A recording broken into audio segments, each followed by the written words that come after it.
Haleluya. Terima kasih. Tuhan memberkati. Amin. Tuhan kita kerjanya memberkati saja. Haleluya. Karena itu mari kita bersemangat. Amin. Karena kita punya Allah yang baik. Baik. Menurut Bapak Ibu, Allah itu baik atau tidak? Baik. Puji Tuhan. Tohoro segenap hati rohmu mengaku Tuhan itu baik. Haleluya. Katakan Tuhan baik. Mari kita baca firman Tuhan dalam Mazmur 62. Mazmur 62 ayat 2 sampai 8. Iya, kita baca Mazmur 62 ayat 2 sampai 8. Saya terlebih dahulu ya. Nanti sidang jemaat mengikuti dan kita bergantian ayat demi ayat. Mazmur 62 ayat 2 sampai 8. Hanya dekat Allah saja aku tenang, daripadanya lah keselamatanku.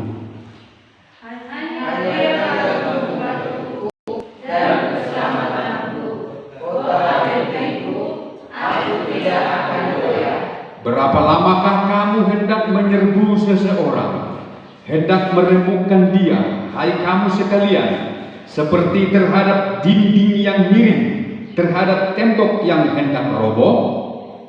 Mereka hanya bermaksud melepaskan dia dari kehidupannya yang tinggi. Mereka suka pada susah, dengan mulutnya mereka memberkati, tetapi dalam hatinya mereka menuruti. Hanya pada Allah saja kiranya aku tenang, sebab daripadanya lah harapanku. Hanya dialah gunung batuku dan keselamatanku, kota bentengku, aku tidak akan. Sama-sama kita.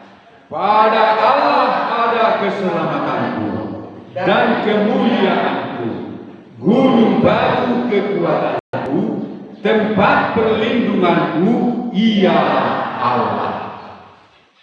Amin. Sudah sering dengar firman Tuhan ini ya. Sudah sering mendengar ayat ini bukan? Dan ini sudah menjadi nyanyian. Hanya dekat Allah saja aku tenang. Ya. Hanya dekat Allah saja aku tenang. Yang perlu kita perhatikan pada pagi hari ini adalah kata hanya ya. Di sana ada beberapa kali dikatakan hanya. Ayat 2, ayat 6, ayat 7. Hanya H-A-N-Y-A. Hanya. Kalau diucapkan ini dalam bahasa Mandarin, hanya, ya kan? Hanya. Jadi ini adalah mazmur daripada Raja Daud atau Mazmur Daud. Dia berkata hanya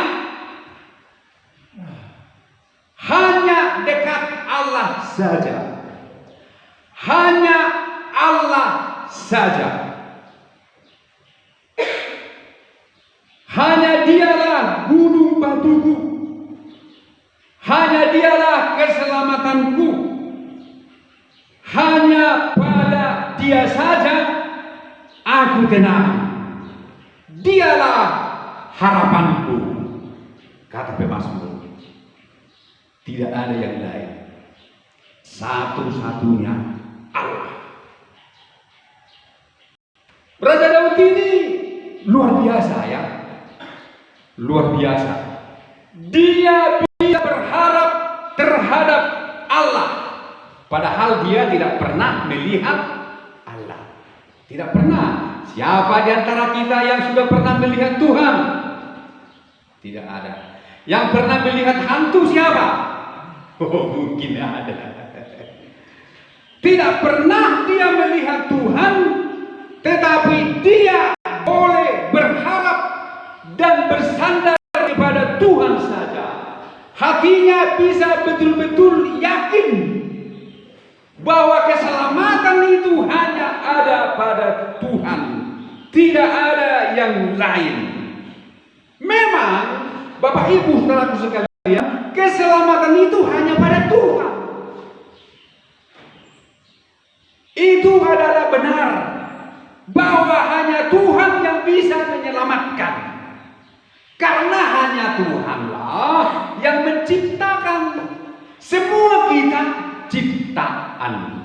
Semua yang ada di bumi dan di surga adalah ciptaan Tuhan. Dapatkah yang diciptakan menolong yang menciptakan? Tidak dapat. Tetapi hanya yang menciptakanlah yang bisa berbuat apa saja terhadap yang diciptakan. Jadi kalau Daud berkata hanya Allah keselamatanku, hanya dia gunung batuku, hanya dekat dia saja aku merasa tenang, itu adalah sudah benar dan kita harus mengikuti. Amin. Nah mungkin kita berkata, kalau kita dekat dengan Allah saja, apakah kita bebas dari masalah? Apakah kita tidak akan mengalami kesulitan? Apakah kita tidak sakit? Nah Daud ini kita tahu persis bagaimana kehidupannya yang begitu mengerikan. Dia dekat dengan Allah. Tetapi kita melihat penderitaannya begitu banyak sekali.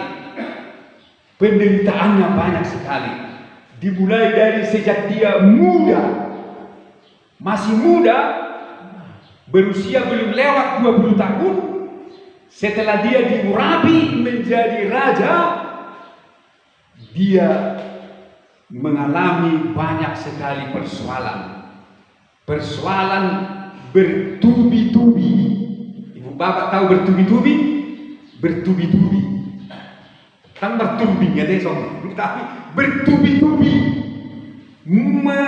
menyerang Daud lewat orang-orang di sekitarnya di masa muda sampai dia berumah tangga.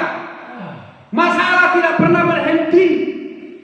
Raja Saul terus mau membunuh dia, padahal Raja Saul mertuanya. Bukan hanya itu, musuh-musuhnya pun orang Filistin dan juga orang-orang yang berlawanan dengan jalan Tuhan ingin mencabut nyawa Daud. Sampai masa tuanya, sampai masa tua, Daud ini tidak luput dari masalah. Luar biasa penderitaan. Bayangkan saja ibu bapak, dia diusir dari tahta kerajaannya, diusir oleh anak kandungnya sendiri. anaknya yang bernama Absalom mengadakan kudeta, mau menggulingkan bapaknya. Daud lari ke hutan dengan seluruh keluarganya dan orang-orangnya yang setia, dengan telanjang kaki sambil menangis. Rombongan Daud harus meninggalkan istana. Anaknya terus mengejar. Jadi masalah itu terus bertubi-tubi. Bahkan anak-anaknya pun saling memburu.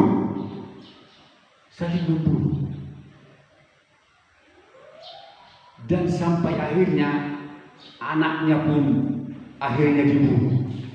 Begitulah banyak sekali permasalahan yang dialami oleh Daud. Tetapi dia masih tetap percaya kepada Tuhan. Dia masih mengagungkan Tuhan. Dia masih setia kepada Tuhan. Dia tidak pernah ragu akan kasih Tuhan. Dia percaya bahwa Tuhan ada yang mengatur hidupnya. Dia yakin bahwa apa yang terjadi dalam hidupnya bukan kebetulan, bukan rencana manusia, tetapi itu adalah rencana Tuhan baginya untuk menjadikan dia menjadi seorang raja yang dikasihi oleh Tuhan. Sehingga dia dengan yakin berkata, hanya dekat Allah saja aku tenang, daripadanya lah keselamatanku, hanya dialah gunung batu keselamatanku. Ibu bapak terhadap sekalian, di dalam hidup di dunia ini, di zaman kita sekarang, tidak ada yang bisa menolong kita selain daripada Allah. Oleh karena itu hati kita harus cinta kepada Tuhan. Amin. Kita harus mencari Tuhan. Kita harus berusaha untuk menemukan Tuhan di dalam hidup kita. Walau kita mengalami banyak persoalan, hati kita jangan pernah luntur terhadap Tuhan. Cinta kita jangan pernah goyah kepada Tuhan, karena itulah yang dikehendaki oleh iblis. Jadi hanya Tuhan yang bisa menyelamatkan. Kisah Para Rasul 4 ayat 12 dikatakan di sana, dan keselamatan tidak ada di dalam siapapun juga, sebab di bawah kolong langit ini tidak ada nama lain yang diberikan kepada manusia yang olehnya kita dapat diselamatkan. Amin. Dan keselamatan itu tidak ada di dalam siapapun juga selain di dalam Dia, yaitu di dalam Yesus. Sebab di bawah kolong langit ini tidak ada nama lain yang diberikan kepada manusia yang olehnya kita dapat diselamatkan. Tidak ada. Jadi hanya Tuhan yang bisa menolong, hanya Tuhan yang bisa menyelamatkan kita, amat terlebih di masa-masa yang sukar sekarang. Itulah makanya Mazmur 127 berkata, ayat 1 dan 2. Jikalau bukan Tuhan yang membangun rumah, sia-sialah usaha orang yang membangunnya. Jikalau bukan Tuhan yang mengawal kota, sia-sialah pengawal berjaga-jaga. Amin. Jadi walaupun manusia berusaha untuk membangun sesuatu, kalau Tuhan tidak membangunnya, semua itu sia-sia.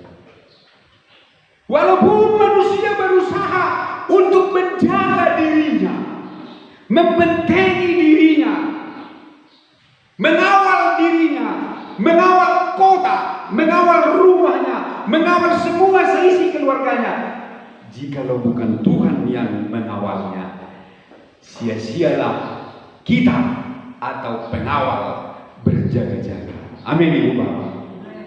Jadi kuncinya ada pada Tuhan. Haleluya. Jadi Tuhan kan nomor satu. Amin.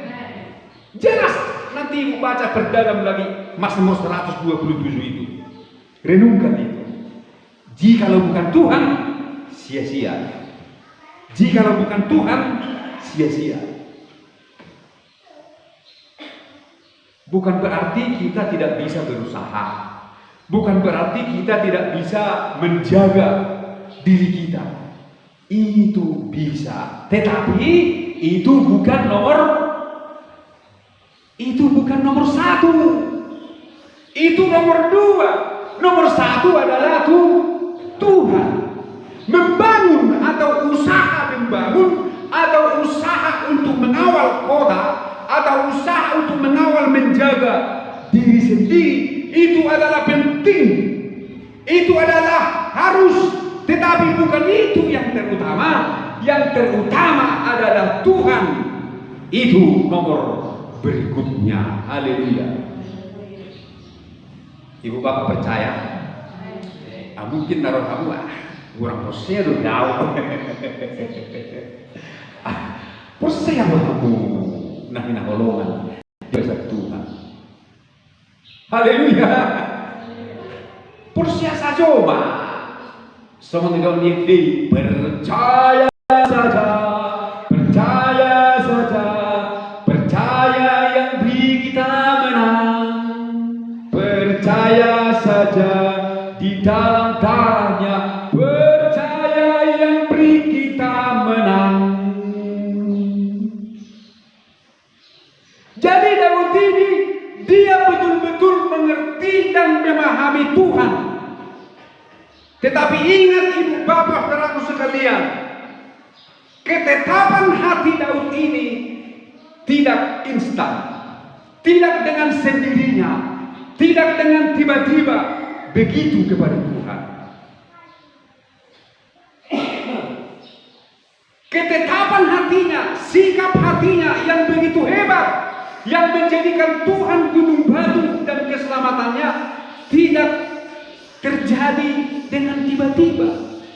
Itu semua dapat menjadi timbul di dalam hatinya ketika dia selesai melewati berbagai-bagai masalah. Ketika dia menghadapi berbagai-bagai masalah, disitulah imannya semakin bertambah, hatinya semakin melekat kepada Tuhan. Amin. Iya.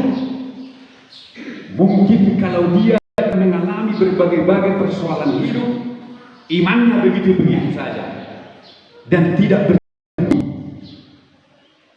Tetapi permasalahan yang dihadapi oleh Daud dalam hidupnya ini menjadikan imannya semakin hebat, sehingga dia tidak tergoyahkan. Hatinya teguh kepada Tuhan, walaupun orang yang dekat dengan dia ingin membinasakan dia. Ibu bapak saudaraku sekalian, kalau ibu bapak menghadapi kesulitan dalam hidup ini, jangan itu membuat iman kita lemah. Amin. Jangan.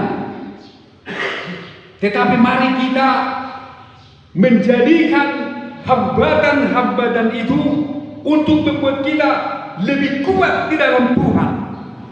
Maka kita akan melihat pertolongan Tuhan yang luar biasa, seperti yang dialami oleh Daud, yang pada akhirnya Daud itu diangkat oleh Tuhan menjadi raja atas seluruh Israel.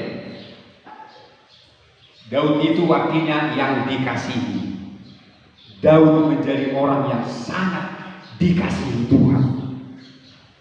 Walaupun Daud sudah mati, tetapi Tuhan tidak bisa melupakan kebaikannya. Tuhan tidak bisa melupakan Daud. Tuhan tetap menghormati Daud, dan Tuhan masih mengampuni anak-anaknya yang berdosa besar kepada Tuhan. Oleh karena Daud, ayah mereka dahulu, adalah orang yang mengasihi Tuhan. Apakah Daud tidak punya dosa? Sudah dorahi tahu foto dosa di si Daud. Jahat si tutu iman, jahat. Dosa di si Daud itu masai baliga. Tetapi walaupun dia punya dosa, tetapi dia dikasihi oleh Tuhan. Karena apa? Dia bertobat. Dia segera bertobat. Itu luar biasanya dia. bertobat dia. Si Saul dosanya kan nggak terlalu besar, hanya tidak dengar-dengaran. Tetapi Daud ini, mana sudah kita mau foto dosa di Daud? Dulu kamu mau lebih belah dosa Anda, dulu kamu tangsa aja patah aku nih. Tetapi karena dia orang yang bertobat, dia mudah bertobat dan tidak lagi mengulangi dosa itu. Ditambah lagi dia suka berdoa, dia suka memuji, dia suka menyembah. Lihatlah mazmur-mazmurnya. Dalam mazmur-mazmurnya ada pujian, ada doa, ada penyembahan, pengagungan kepada Tuhan. Dia orang yang sangat cinta kepada rumah Tuhan. Itulah yang membuat Tuhan tidak bisa melupakan Daud ini. Sehingga di dalam segala permasalahan dan persoalan hidupnya pun, Daud ini selalu ditolong oleh Tuhan. Sehingga Allah tidak menyerahkan Daud ke tangan musuhnya. Sehingga Allah terus mengawal Daud, terus menjaga Daud. Walaupun dia sudah hampir-hampir ditangkap oleh Saul, tetapi Allah tidak menyerahkan dia ke dalam tangan Saul. Jadi ibu bapak saudaraku sekalian, jika bukan Tuhan yang mengawal kota, sia-sialah usaha pengawal berjaga-jaga. Jadi bapak ibu saudaraku sekalian, ini mengajarkan kepada kita di dalam hidup ini akan sia-sia semua penjagaan usaha yang kita lakukan jikalau Allah tidak nomor satu di dalam hidup kita. Allah lah yang mengaturnya. Allah lah yang menentukan kita selamat atau tidak. Amin. Dia yang menentukan. Itulah makanya Daud berkata, aku tenang bila dekat dengan Allah, karena dia tahu semua terkait bagi kehendak Tuhan, bukan usaha manusia. Mari kita baca dulu 1 Samuel 23 ayat 14. 1 Samuel 23 ayat 14. Ya, ini kita baca. Maka Daud tinggal di padang gurun, di tempat-tempat perlindungan. Ia tinggal di pegunungan, di padang gurun Zif. Dan selama waktu itu Saul mencari dia, tetapi Allah tidak menyerahkan dia ke dalam tangannya. Amin. Jadi kenapa Daud selamat? Kenapa Daud selalu selamat dari kejaran Raja Saul? Apakah karena Daud pintar berperang? Apakah karena Daud punya banyak pengawal? Apakah karena Daud dibantu oleh orang Filistin? Jawabannya adalah karena Allah tidak menyerahkan dia ke dalam tangan Saul. Jawabannya adalah karena Allah tidak menyerahkan Daud ke tangan Saul. Jadi mengapa kita sekarang masih hidup? Mengapa kita sekarang masih sehat-sehat? Karena Allah tidak menyerahkan kita kepada pencobaan yang berat. Amin. Karena Allah tidak menyerahkan kita kepada maut. Karena Allah menjaga kita.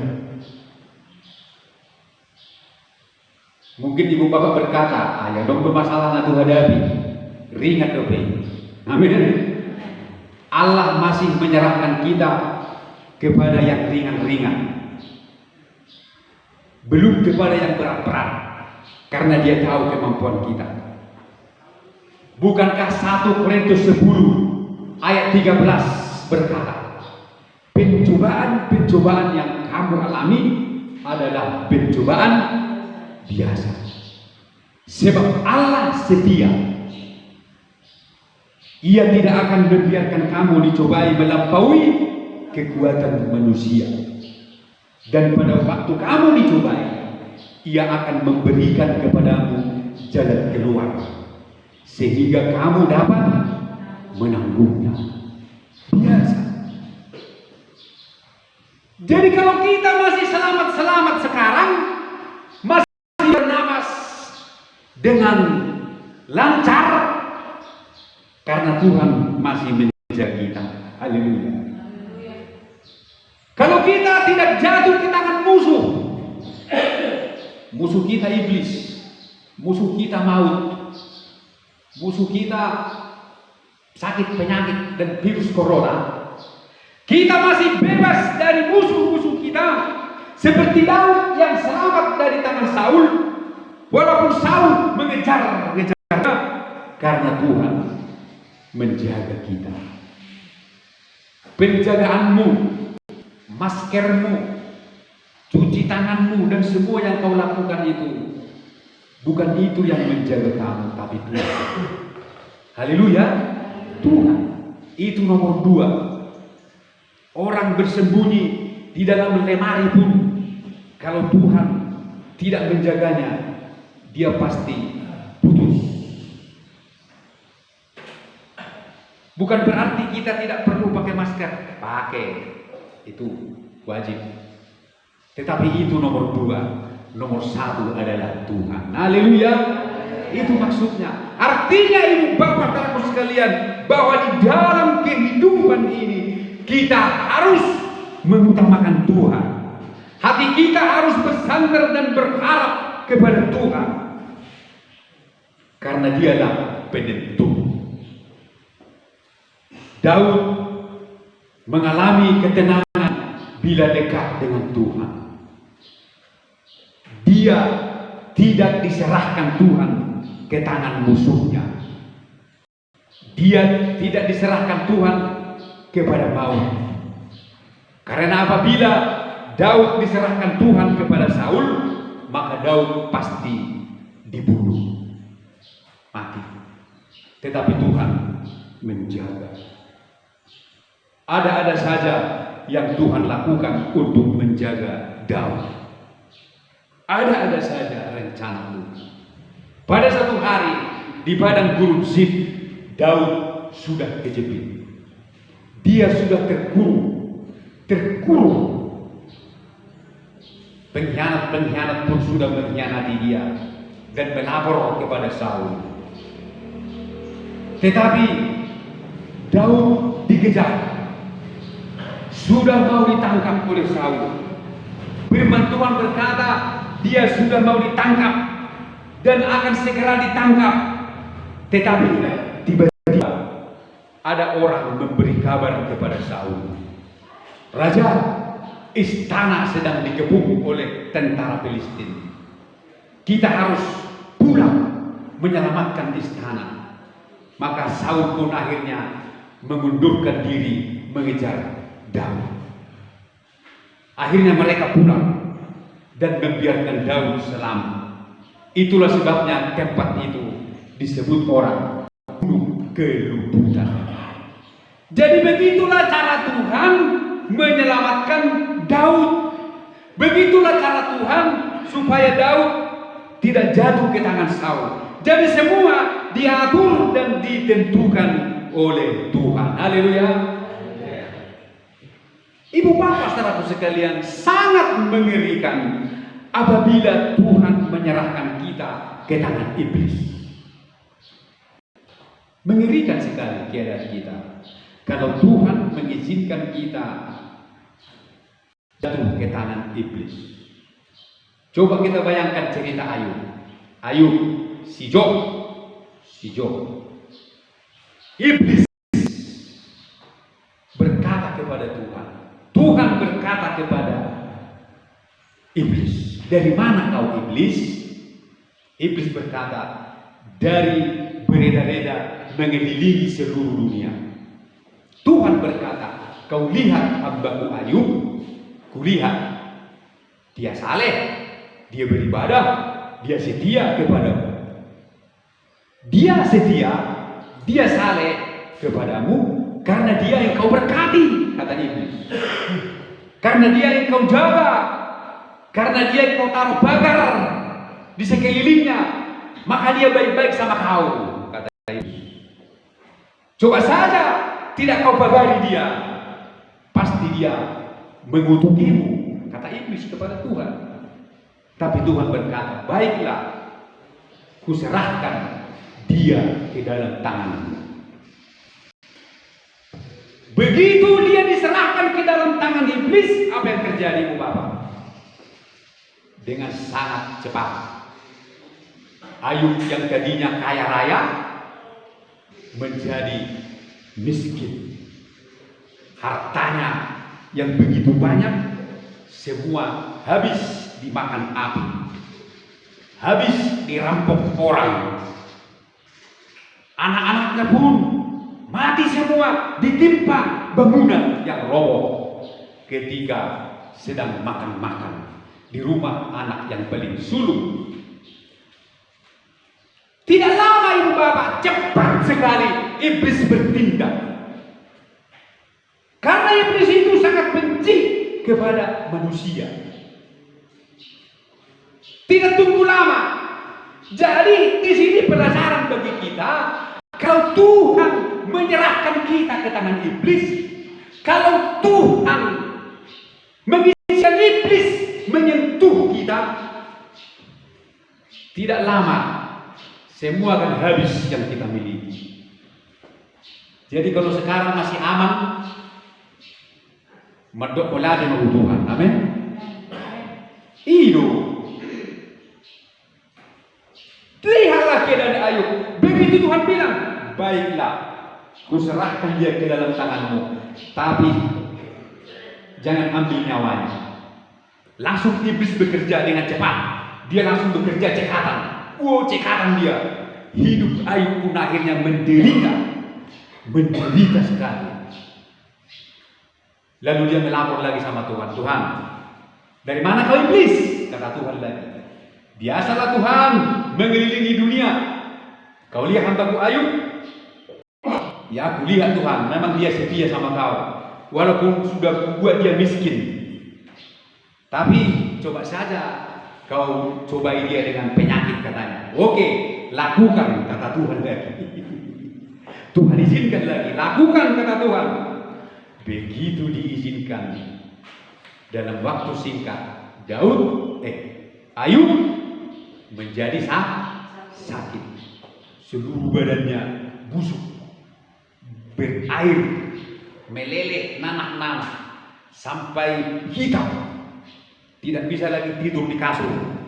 Dia harus tidur di atas abu.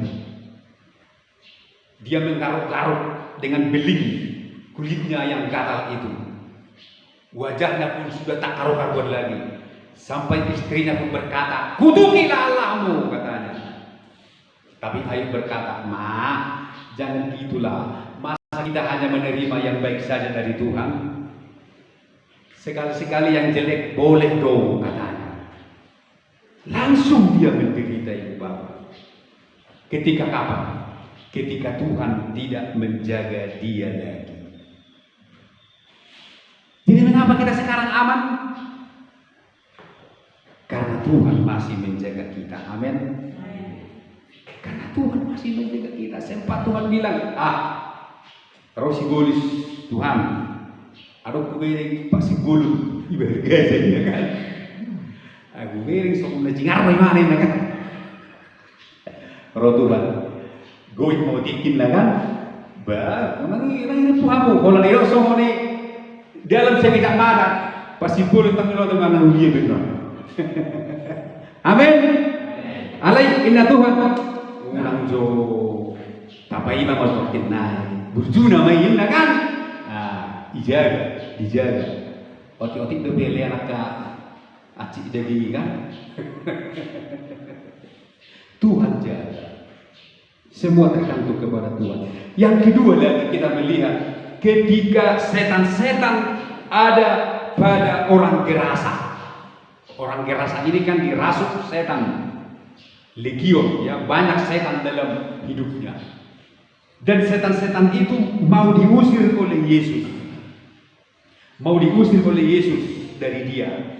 Tetapi setan-setan itu berdoa kepada Yesus, meminta kepada Yesus, Yesus, jangan usir kami dari daerah ini, tetapi perintahkanlah kami supaya kami masuk ke babi-babi itu. Itulah doa iblis, doa setan. Tetapi Yesus baik sekali. Setan pun dijawab oleh Yesus kan? Apalagi doa kita ibu bapak pasti dijawab oleh Tuhan. Amin. Ketika setan itu berdoa, Yesus, jangan usir kami dari daerah ini, tetapi perintahkanlah kami masuk ke babi-babi itu. Begitu Tuhan mengizinkan, baiklah, pergilah kau ke babi-babi itu. Maka setan-setan itu pun masuk ke babi-babi itu. Babi yang tadinya tentram, makan dengan tentram, tenang semua, adem, sejahtera mereka menikmati makanan. Begitu setan masuk, lihatlah apa yang terjadi. Babi-babi pun akhirnya kesakitan. Mereka beraung-raung, mereka lari ke sana, lari ke sini, guling-guling. Kenapa? Kepanasan dia, kepanasan. Disiksa oleh setan-setan itu. Dia kepanasan, makanya mereka lompat ke dalam jurang, masuk ke dalam air, mau mandi.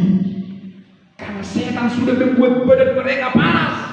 Mereka menggelepar, mereka lari sana, lari sini, kocar kacir.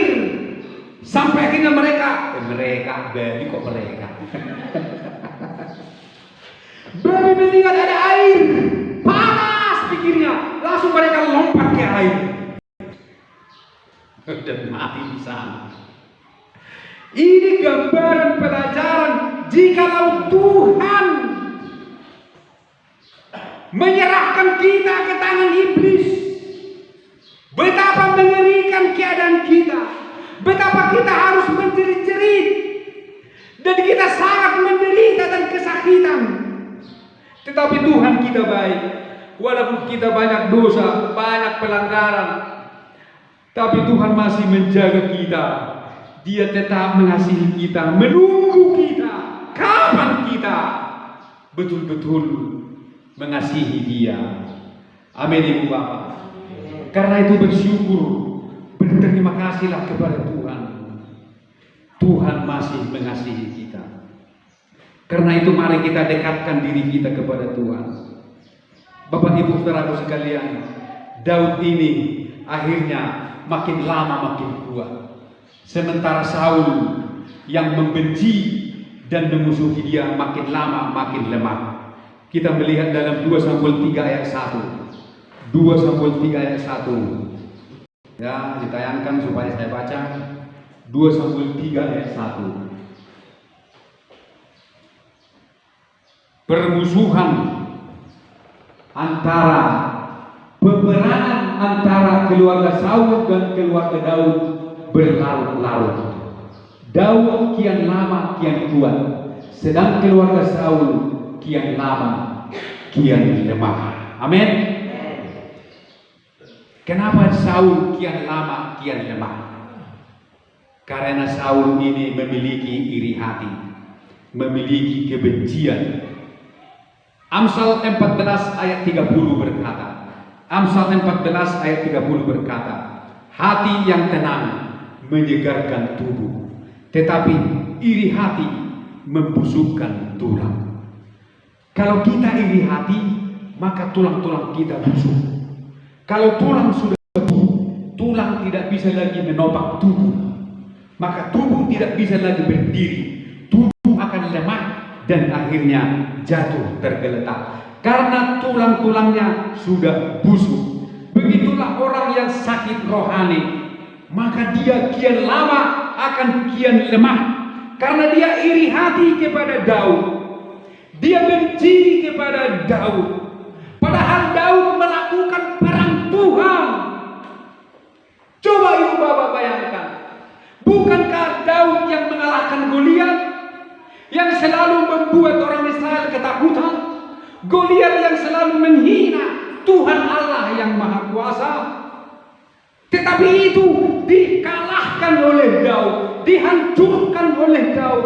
Dia mengadakan perang Tuhan. Seharusnya Saul harus bersyukur, berterima kasih terhadap Daud yang bisa mengalahkan Goliat.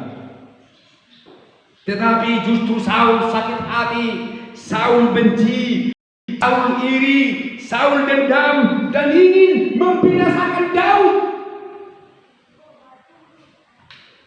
Padahal Daud melakukan perang Tuhan untuk kemuliaan Tuhan.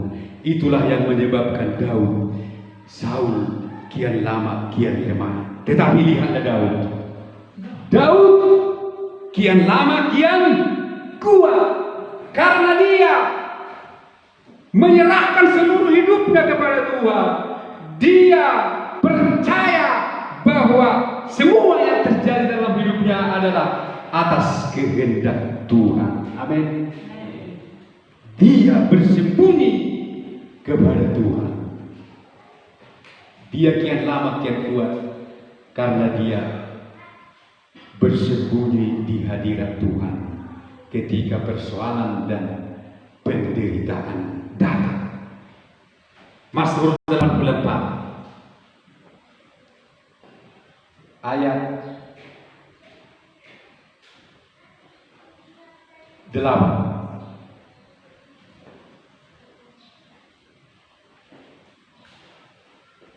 Ayat 7, ya. Ayat 7. Ini ayat 7. Ya. Ke atas nanti. Mereka berjalan makin lama makin kuat. Dia bisa apa? Di atasnya lagi. Satu lagi di atas ayat 5, ayat 4. Ya. Berbahagialah orang-orang yang diam di rumahmu, yang terus-menerus memuji Engkau. Berbahagialah manusia yang kekuatannya di dalam Tuhan. Apabila melintasi lembah baka, mereka membuatnya menjadi tempat yang bermata air. Bahkan hujan pada awal musim menyelubunginya dengan berkat. Mereka berjalan makin lama makin kuat, hendak menghadap Allah di Sion. Disinilah kekuatan daripada Daud ini. Karena kalau kita melihat dalam Mazmur 27, ini adalah Daud bahwa dia mengatakan satu hal, Mazmur 27 ayat 4. Satu hal telah kuminta kepada Tuhan, itulah yang kuingini, diam di rumah Tuhan seumur hidupku, menyaksikan kemurahan Tuhan dan menikmati baiknya, sebab Ia melindungi aku dalam pondoknya pada waktu bahaya. Ia menyembunyikan aku dalam persembunyian di kemahnya. Ia mengangkat aku ke atas gunung baik. Amin.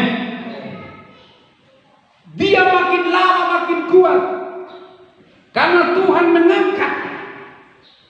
mengangkat dia ke gunung baik. Maka ayat 6 berkata, maka sekarang tegaklah kepalaku, dirgaplah panailingku. Ini kan dirgap. Karena apa? Karena Tuhan mengangkat dia. Maka sekarang tegaklah kepalaku, ayat 6, mengatasi musuhku sekeliling aku. Dalam kemahnya aku mau mempersembahkan korban dengan sorak-sorai. Aku mau menyanyi dan bermazmur bagi Tuhan. Pengangkatan Daud adalah ditentukan ketika dia ada dalam kemahnya, ada dalam pondoknya. Ketika musuh-musuh datang menyerang dia, dia bersembunyi di pondok Tuhan. Dia bersembunyi di kemah Tuhan. Apa itu pondok dan kemah Tuhan? Itulah hadirat Tuhan. Hadirat Tuhan. Amin. Itu adalah hadirat Tuhan. Kemahnya, rumahnya, hadirat Tuhan. Itulah ibadah.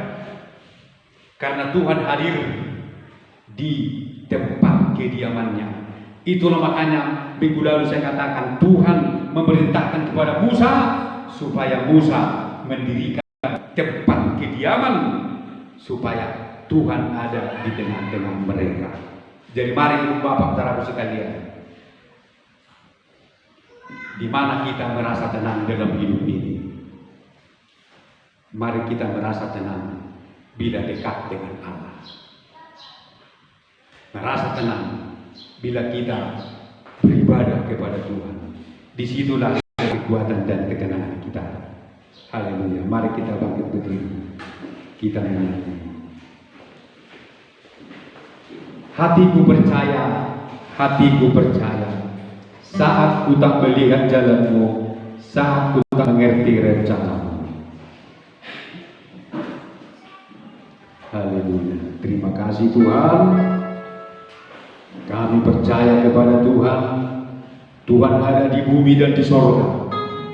Tuhan melihat dan mengetahui semua apa yang terjadi di dalam dunia ini. Kami percaya kepada-Mu Tuhan, Engkau yang mengatur langkah-langkah kami. Tuhan yang menetapkan langkah-langkah kami. Apabila kami ada di dalam Engkau, kami akan merasa tenang. Engkau tidak akan membiarkan iblis menjamah kami. Kami akan sempurna, tubuh, jiwa, dan roh kami akan sempurna sampai pada hari kedatangan-Mu yang kedua kalinya itu ya Tuhan. Haleluya. Terima kasih Tuhan. Haleluya. Mari kita sembah Dia, mari kita nyanyi dengan segenap hati kita. Haleluya. Haleluya. Saat ku tak melihat jalanmu, saat ku tak mengerti rencanamu, namun tetap ku pegang janjimu. Pengharapanku hanya padamu. Hatiku percaya,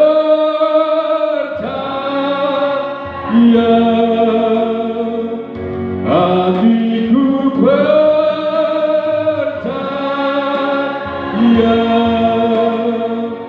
hatiku percaya,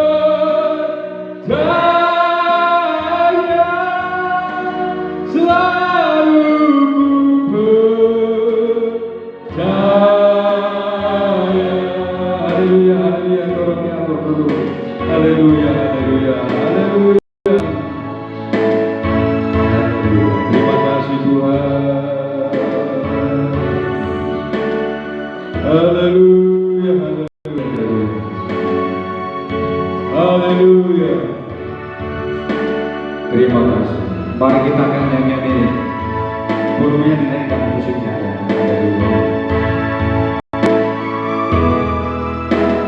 Saat ku tak melihat jalanmu, saat ku tak mengerti rencana, namun tetap ku pegang janjimu.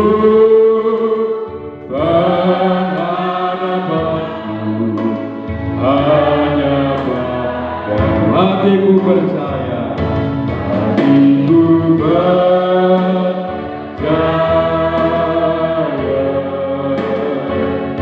hatiku percaya,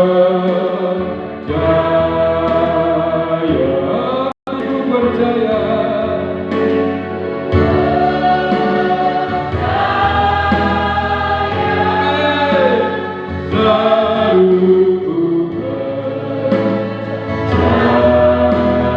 Hatiku percaya.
Haleluya, mari kita semua berdoa, berseru kepada Tuhan. Mintalah kepada Tuhan apa saja yang diingini hatimu. Haleluya. Sebab bagi Tuhan tidak ada yang mustahil, tidak ada yang sulit, tidak ada yang sukar. Dia bisa melakukan apa saja. Haleluya. Karena itu dengan berani, dengan penuh iman kita minta kepada Tuhan. Kita berseru, berdoa kepada Tuhan. Dia adalah Allah yang baik, Allah yang setia, Allah yang melupakan segala pelanggaran, melupakan segala dosa-dosa kita. Dia akan melihat hati kita, hati yang mau bertobat, hati yang mau berubah, hati yang mau mengasihi Tuhan. Itulah yang Dia cari, itulah yang Dia temukan di dalam hidup kita, sehingga Dia akan selalu hadir di dalam hidup kita. Dia akan memberkati kita, mengasihi kita, bahkan menjaga kita, dan tidak menyerahkan kita kepada persoalan-persoalan yang berat, tetapi Dia memberikan kepada kita pertolongan tepat pada waktunya. Terima kasih Tuhan, terpujilah nama-Mu.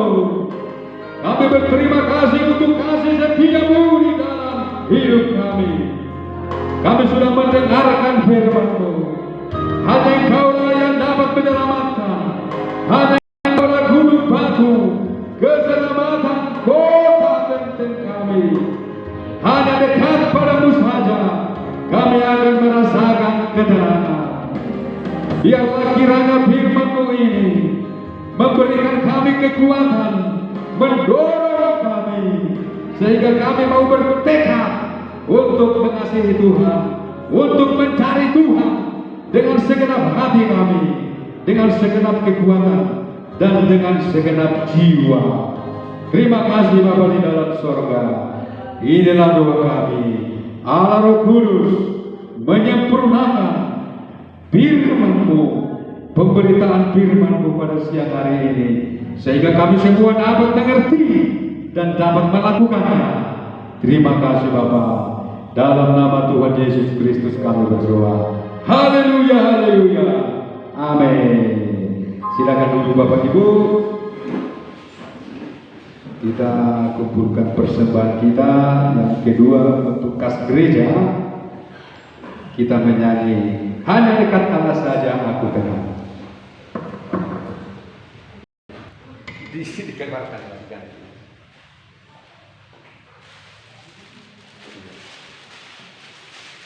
Hanya dekat Allah saja aku tenang, daripadanya lah keselamatanku. Haleluya.